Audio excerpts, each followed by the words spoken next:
Good morning विद्यार्थियों। मैं Deenanath Thakur, department of geography, workers college Jamshedpur, Kolhan university Chaibasa, आप सभी का स्वागत करता हूं आज के इस वीडियो में। विद्यार्थियों, आज का जो हमारा विषय है कोल रिसोर्स इन झारखंड, अर्थात झारखंड में कोयला संसाधन के बारे में है, उनके भंडारण के बारे में है, वितरण के बारे में है। यह विषय यूजी सेमेस्टर 3 के CC7 झारखंड ऑफ ज्योग्राफी से संबंधित है, जो मॉड्यूल 3 के अंतर्गत समाहित है। सबसे पहले हम लोग जानते हैं कि परिचय किस प्रकार लिखेंगे, लेकिन उससे भी पहले हम लोग जान लेते हैं कि इससे संबंधित प्रश्न हमारा किस प्रकार का बनेगा। सबसे पहला, यदि इसमें शॉर्ट नोट्स दिया जाता है तो हो सकता है कि पूछा जाए झारखंड में दामोदर घाटी क्षेत्र कोयला क्षेत्र का वर्णन करें, अर्थात लॉन्ग में संपूर्ण एक कथन में झारखंड में कोयला क्षेत्र का सचित्र वर्णन करें, अर्थात झारखंड में कोयला के उत्पादन और वितरण का सचित्र वर्णन करें। तो चलिए देखते हैं परिचय। तो संसाधन एक स्रोत या आपूर्ति है जिससे एक लाभ उत्पन्न होता है और जिसकी कुछ न कुछ उपयोगिता जरूर होती है। मोटे तौर पर उनकी उपलब्धता पर वर्गीकृत किया जा सकता है। जैसे 6 संसाधन हो सकते हैं, गैर नवीनीकरणीय संसाधन के रूप में वर्गीकृत किया जाता है। उन्हें विकास और उपयोग के स्तर के आधार पर वास्तविक और संभावित के रूप में भी वर्गीकृत किया जा सकता है। उत्पत्ति के आधार पर जैविक और अजैविक रूप में वर्गीकृत किया जाता है और वितरण के आधार पर सर्वव्यापी और स्थानीय रूप में वर्गीकृत किया जा सकता है। अगर इसकी परिभाषा की बात करें तो संसाधन 2 शब्दों के मेल से बना है। संजोड़ साधन, अर्थात सभी के लिए उपयोग होने वाली वस्तु को संसाधन कहा जाता है। ध्यान दीजिएगा, सभी के लिए उपयोग होने वाली वस्तु को क्या कहा जाता है? संसाधन कहा जाता है। संसाधन को अंग्रेजी भाषा में रिसोर्स कहते हैं। यह री प्लस सोर्स से बना है, अर्थात जब किसी वस्तु को पुनः उपयोग में लाया जाए तो उसे क्या कहते हैं? संसाधन कहते हैं। प्रसिद्ध अर्थशास्त्री जिमरमैन के अनुसार संसाधन होते नहीं बल्कि बनाए जाते हैं। साधारण अर्थों में यदि कहा जाए तो मानव भी एक संसाधन है, क्योंकि एक मानव दूसरे मानव के लिए उपयोगी होते हैं। संसाधन के परिभाषा के तौर पर यह भी कहा जा सकता है कि ऐसी वस्तु जो मानव के लिए उपयोगी हो संसाधन है, अर्थात जिसका उपयोग मनुष्य अपने कार्यों के लिए करता है संसाधन कहलाता है। संसाधन के प्रकार को भी जान लेते हैं। संसाधन के प्रकार को भी 2 भागों में बांटा गया है सामान्य तौर पर, प्राकृतिक संसाधन और मानव निर्मित संसाधन। प्राकृतिक संसाधन किसे कहते हैं?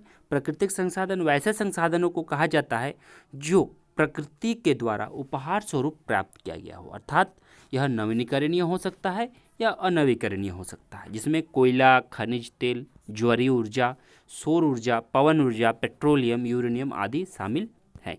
जबकि मानव निर्मित संसाधन वैसे संसाधनों को कहा जाता है जिसका निर्माण मानव प्रकृति के उपहार के बाद किया गया हो, अर्थात मानव प्रकृति के संसाधनों को उसको पुनः उपयोग करके मानव निर्मित बनाया हो।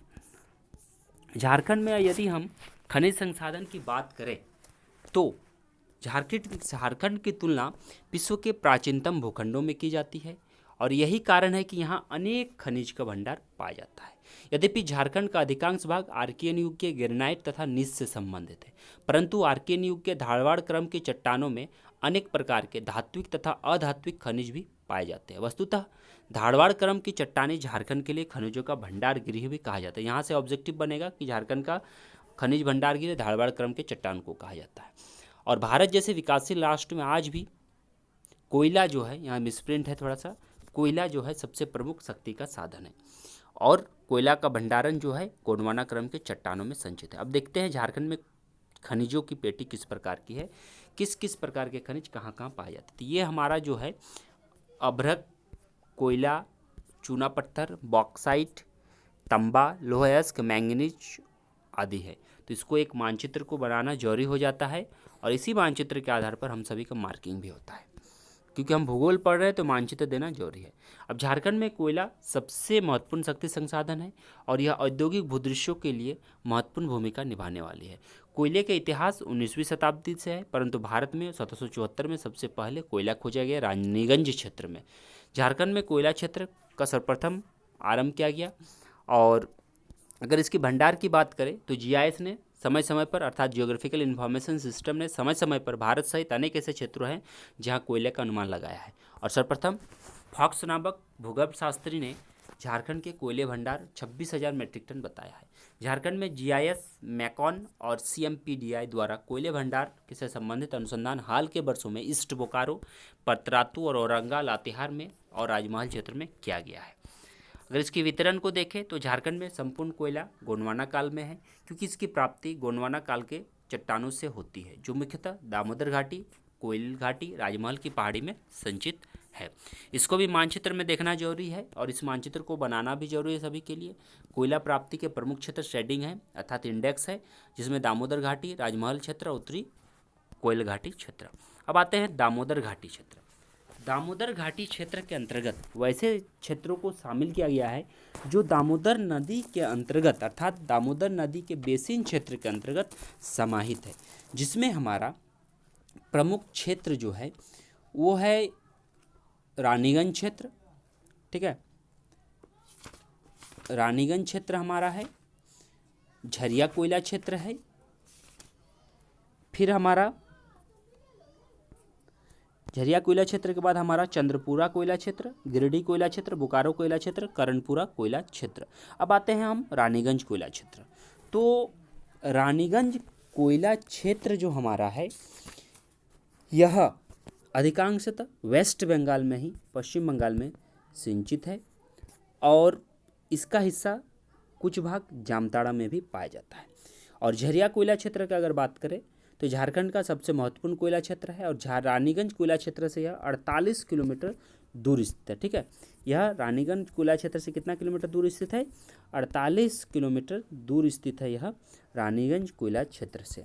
ठीक है, और इसका विस्तार 39 किलोमीटर लंबा, 19 किलोमीटर चौड़ा है। यहाँ अधिकांश कोयला उत्तम किस्म के बिटुमिनस प्रकार के कोयला पाए जाते हैं। 4 मुख्य प्रकार के हैं, उसमें हमारा बिटुमिनस है। ठीक, अब आते हैं चंद्रपुरा कोयला क्षेत्र। तो यह झरिया पश्चिम किनारे पर चंद्रपुरा रेलवे स्टेशन के समीप इसका विस्तार है और यहाँ निम्न वर्ग के कोयला पाए जाते हैं। गिरिडीह कोयला क्षेत्र की यदि हम बात करें तो दक्षिण पूर्व की ओर 285 वर्ग किलोमीटर में इसका विस्तार मिलता है और इसमें 20 कोयला की परत है और इसमें निचली करहारबारी, ऊपरी करहारबारी और बधवा सबसे प्रमुख है। बोकारो कोयला क्षेत्र को 2 भागों में बांटा जाता है, एक ईस्ट बोकारो, एक वेस्ट बोकारो। ठीक है, और दोनों में ही बोकारो नदी के किनारे यह स्थित है और 23 प्रदेश में कर्णपुरा को भी हम उत्तरी कर्णपुरा अर्थात नॉर्थ कर्णपुरा और साउथ कर्णपुरा के रूप में डिवीजन करते हैं। और उसके बाद रामगढ़ कोयला क्षेत्र इसके बाद हमारा है। तो रामगढ़ कोयला क्षेत्र को हम विशेषकर यह दामोदर नदी घाटी के अंतर्गत ही है, जो बोकारो से 8 किलोमीटर दक्षिण की ओर लगभग 64 किलोमीटर में पाया जाता है। उत्तरी कोयला क्षेत्र घाटी में हमारा पलामू, गढ़वा, लातेहार संचित है, जिसमें हमारा औरंगा कोयला, डाल्टनगंज कोयला, हुंटार कोयला क्षेत्र। औरंगा कोयला क्षेत्र की यदि हम बात करें तो 250 वर्ग किलोमीटर में फैला है, लेकिन निम्न श्रेणी के कोयला पाए जाते हैं। ठीक है, हुंटार में 20 किलोमीटर पश्चिम में विस्तृत है और डाल्टनगंज 80 किलोमीटर वर्ग क्षेत्र में विस्तृत है। इन सभी के अलावा राजमहल क्षेत्र के ब्राह्मणी नदी बेसिन, ठीक है, जयंतिया कोयला क्षेत्र की उपस्थिति मिलती है और निम्न कोटि का कोयला है, परंतु कुछ कोकिंग कोयला भी पाया जाता है। यदि हम इसके वितरण की बात करें, ठीक है, यदि हम इसके वितरण की बात करें अर्थात हम यदि झारखंड में कोयले उत्पादन के बात करें, वितरण की बात करें, तो 1951 में झारखंड में 11 मिलियन टन, ठीक है, ध्यान दीजिएगा, 11 मिलियन टन कोयला उत्पादन किया गया, जबकि 1998 से 99 के बीच 76 मिलियन टन जो हमारा बढ़कर हो गया और वर्तमान में यह महाराष्ट्र और पश्चिम बंगाल का स्थान आता है। ठीक है, यानी कि हमारा वर्तमान का आंकड़ा यदि बात करें तो वर्तमान में झारखंड भारत का सबसे अधिक कोयला उत्पादन के अंतर्गत शामिल नहीं है, बल्कि पश्चिम बंगाल है। कुछ हिस्सा हमारा छत्तीसगढ़ भी है। और भारत में कुल कोकिंग उत्पादन का अगर बात करें तो 97.3% भाग 97.3% भाग झारखंड में उत्पादित होता है। यह डाटा जो है आपका 2000 ईस्वी का है, लेकिन वर्तमान में यह लगभग 48% के आसपास पहुंच चुका है। और उत्पादित किए गए अकोकिंग कोयला का 15% झारखंड में उत्पादन, कोकिंग नहीं, अकोकिंग जो कुछ योग्य नहीं हो, ठीक है। और 98-99 के डाटा के अनुसार बात करें तो 37.7 मिलियन टन अकोकिंग कोयला का उत्पादन होता है। तो इन सभी के आधार पर यह निष्कर्ष निकाला जा सकता है कि झारखंड में कोयला काफ़ी प्रमुख और मुख्य खनिज संसाधन है, जो झारखंड की हमारा अर्थव्यवस्था को जोड़ कर रखती है। विशेषकर यह बोकारो कोयला क्षेत्र के अंतर्गत, बोकारो में हमारा जो स्टील प्लांट है उसमें कार्य होता है, और जमशेदपुर में जो स्टील प्लांट है वहाँ भी कार्य होता है। लेकिन यहाँ एक ध्यान देने योग्य बातें हैं कि जमशेदपुर के बेल्ट में कोयला न के बराबर पाई जाती हैं, बल्कि यहाँ पर अधिकतम लो अयस्क पाई जाती है। ठीक है, पूरा पश्चिम सिंहभूम, पूर्वी सिंहभूम में लो अयस्क पाई जाती है। तो क्या किया जाता है कि जमशेदपुर से अर्थात टाटा से विशेष ट्रेन चलाई जाती है और बोकारो धनबाद से विशेष ट्रेन, यह अपने स्टील प्लांट के लिए इधर से लो अयस्क अर्थात जमशेदपुर से लो अयस्क लेके आती है, और इस बदले में पुनः बोकारो और धनबाद से ये क्या करती हैं, कोयला लेकर जाती है। तो ये ट्रांसपोर्टेशन का आदान प्रदान करके, संसाधनों का आदान प्रदान करके खुद के क्षेत्र को विकसित कर रहा है। तो इस टॉपिक को पढ़ना जानना काफ़ी ज़रूरी है, क्योंकि आने वाले दिनों में एग्ज़ाम में, यूजी सेमेस्टर 3 के एग्ज़ाम में यह प्रश्न पूछने वाली है। धन्यवाद।